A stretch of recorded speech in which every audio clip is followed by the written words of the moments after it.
नमस्कार, कसे आहात तुम्ही सगळे? तर आज बर्थडे निमित्ताने आम्ही इस्कॉन टेम्पलमध्ये आलो आहोत.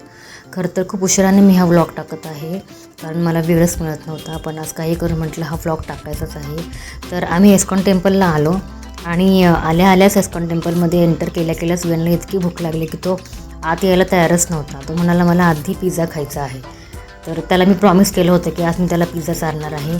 तर मंदिरात आल्याच त्याला मी पिझ्झा दिला आणि त्याला इतका आवडला तो. त्याने जवळजवळ अर्धा तास लावला तो पिझ्झा खायला. तो यायला पण 15-20 मिनटं गेली. तर असं मिळून आमचा पाऊण तास तिथेच गेला पिझ्झा खाण्यातच. आणि मग तो खाऊन झाल्यानंतर मग आम्ही नंतर मंदिरात एंटर केलं. तिथे थोडंसं फोटो सेशन केलं. इथे पाणी असतं, पण आता त्यांनी ते खूप क्लीन केलं आहे, त्यामुळे पाणी नाही आहे. तर तिथे आम्ही गाई होत्या, त्यांना पण चारला. त्यानंतर मग आम्ही पुढे आलो. पुढे आल्यानंतर समोरच असं एक छोटासा लेक होता. ते छान असं कारंजाचं पाणी येत होतं. तर तिथे पुढे गेलो आम्ही आणि त्या लेकमध्येच एक छोटंसं असं त्यांनी मंदिरसारखं केलं होतं. तिथेसुद्धा कृष्णाची एक मूर्ती होती का स्टॅच्यू होता माहीत नाही, तो दिसत नव्हता, तो होता.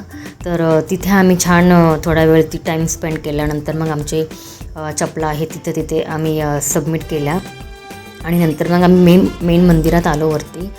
तर तुम्ही बघू शकता फार गर्दी नव्हती, त्यामुळे खूप सुंदर असं दर्शन झालं आमचं. खूप मनापासून मन भरून असं देवाला बघता आलं. मी तर कृष्णाकडे आणि राधाकडे बघतच राहिले होते आणि इतकी मग्न झाले होते की माझ्या डोळ्यातून कधी अश्रू सुरू झाले निघायला मला समजलंच नाही. पण आजूबाजूच्या लोकांचा विचार करता मी ते थोडंसं कंट्रोल केलं आणि मग आम्ही थोडा वेळ तिथे बसलो.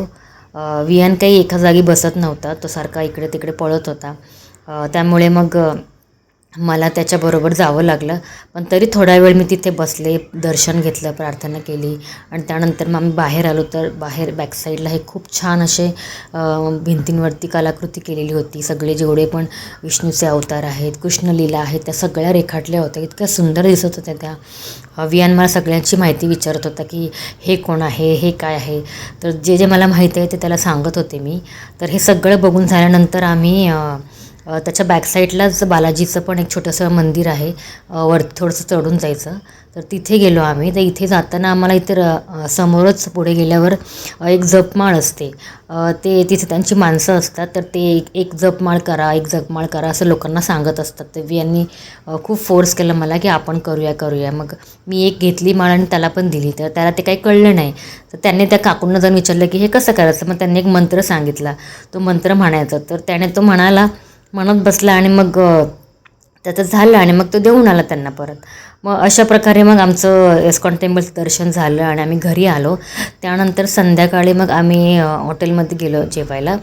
हे सुद्धा वियांच्या आवडीचंच हॉटेल होतं. तो म्हणाला होता की मला ह्या हॉटेलमध्ये जायचं आहे. तर संध्याकाळी छान आम्ही डिनर केला, हलका फुलका वियांच्या आवडीचाच डिनर केला. खूप छान होता तो. आणि असा माझा बड्डे सेलिब्रेट केला. तुम्हाला कसा वाटला मला कमेंटमध्ये नक्की सांगा. थँक्यू.